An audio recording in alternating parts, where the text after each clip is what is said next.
el. Csornán született 1950-ben disszidált, 1956. október 23-án tette be a lábát Amerika földjére.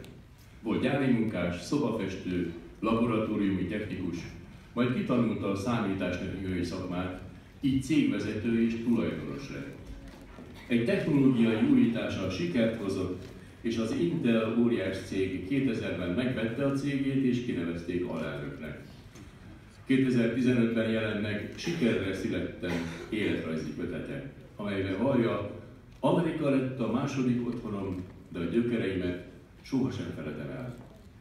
Saját forrásból Magyarországon 2003-ban a Képzett fiatalokkal a jövőért MICA programot létrehozta, egy alapítvány 17-24 éves fiatalok üzleti életre való térítésmentes felkészítésére, ahol megtanulhatják a személyes siker titkát.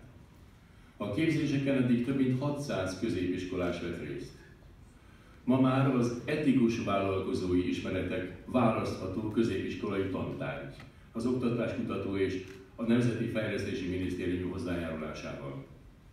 Önmagáról vallja: én két ország között úgy jövök és megyek, hogy ott elköszönök, ide megérkezek.